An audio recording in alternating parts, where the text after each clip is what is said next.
माननीय अध्यक्ष महोदय, आपकी अनुमति से राज्यपाल महोदय के अभिभाषण पर मुझे बोलने का मौका मिला, उसके लिए मेरी पार्टी का धन्यवाद।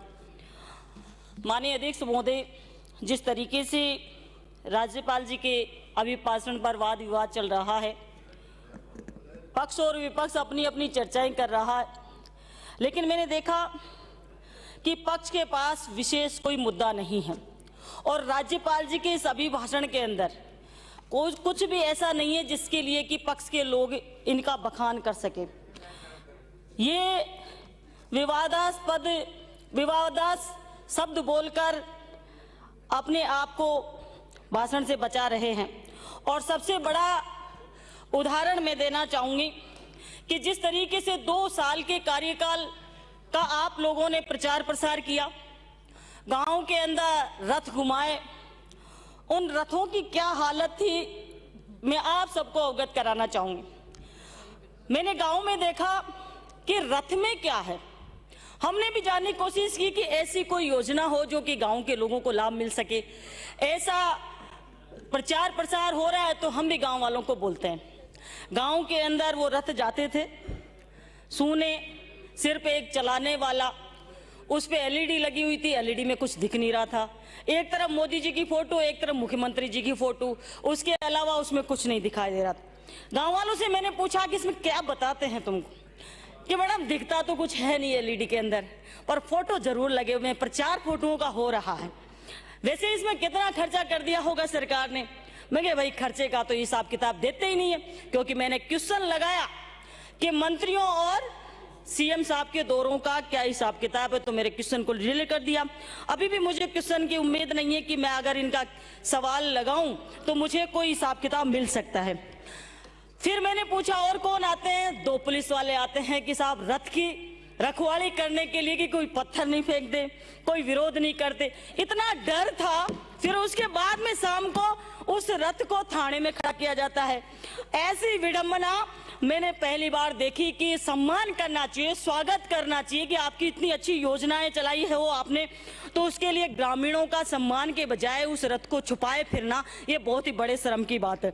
ये दर्शाता है कि आप लोगों ने 2 साल के अंदर क्या किया, और उसी का परिणाम है कि आप पंचायत राज चुनाव कराने से डर रहे हो और उसके बाद आप लगे हुए हो कि वोट कैसे काटे जाए, कैसे फर्जीवाड़ा किया जाए।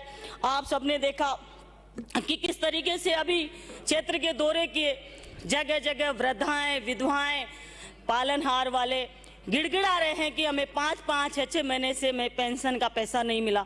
पेंशन उनके लिए इतना बड़ा इम्पोर्टेंट पैसा है जिससे कि वो अपना दैनिक जीवन का कार्य चलाते हैं, अपनी रोजी रोटी उससे ही चलती है।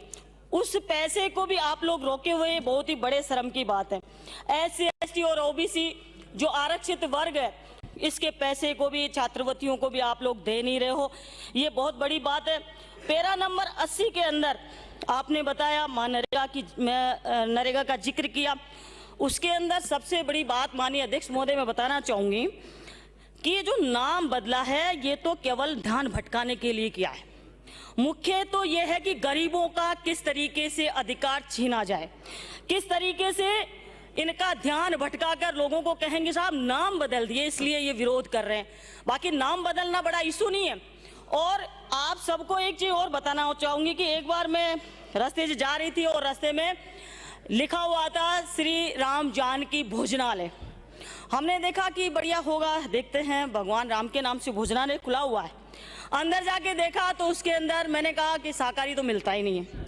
तो इससे ये सब लोगों को ये जानकारी भी है कि राम जी का नाम लेकर आप कितना भी बड़ा गलत काम कर सकते हो और उससे आपको कोई टोकेगा नहीं। तो इसे अगर भगवान राम को आपको आगे लाना था तो आपको ये करना था कि जो नरेगा की मजदूरी है उसको 500 रुपये कर देना था। अब आपने 2 महीने घटाए, उससे बढ़िया था कि पूरे 12 महीने उनको मजदूरी मिल पाती। आगे पंचायत राज वाला, आप लोग कहते हैं कि हमने पंचायतों का, ग्राम पंचायतों में डेवलपमेंट किया, ये किया, लेकिन मैं जानकारी देना चाहूंगी अध्यक्ष महोदय कि मैंने आज ही एक सरपंच से पूछा कि आपके पैसा कितना आता है। उसने कहा कि साहब पहले 2 साल पहले तो 25 लाख रुपए पर ईयर आ जाता था मेरी पंचायत में जनसंख्या के आधार पर, और 2 साल में 4 लाख रुपए आया। कितनी बड़ी बात है, कितना कम पैसा पंचायतों को दिया गया कि क्या विकास की उम्मीद कर सकते हैं।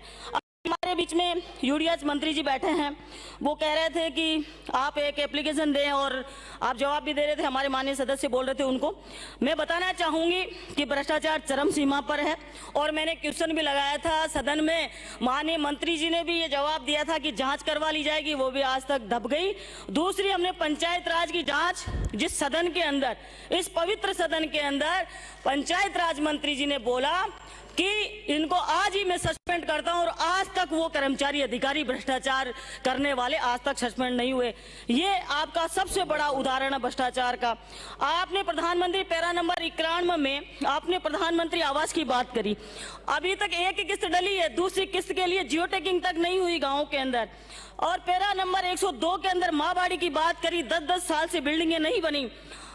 हमने जो कॉलेज खोली उच्च शिक्षा के अंदर, उसके अंदर बिल्डिंगें बना दी और कॉलेज खोल दिए, लेकिन उसके अंदर एक भी भर्ती आपने नहीं की। विद्यालय में, कॉलेजों के अंदर एक भी आपने लेक्चरर नहीं लगाए।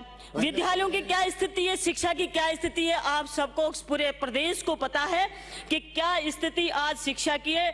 शिक्षा के अंदर ट्रांसफर के अलावा कुछ हो नहीं रहा, कि ट्रांसफर इधर से उधर कर दो। और अध्यक्ष महोदय, आपने राज्यपाल महोदय के अभिभाषण पर मुझे बोलने का अवसर दिया, उसके लिए बहुत बहुत धन्यवाद। अध्यक्ष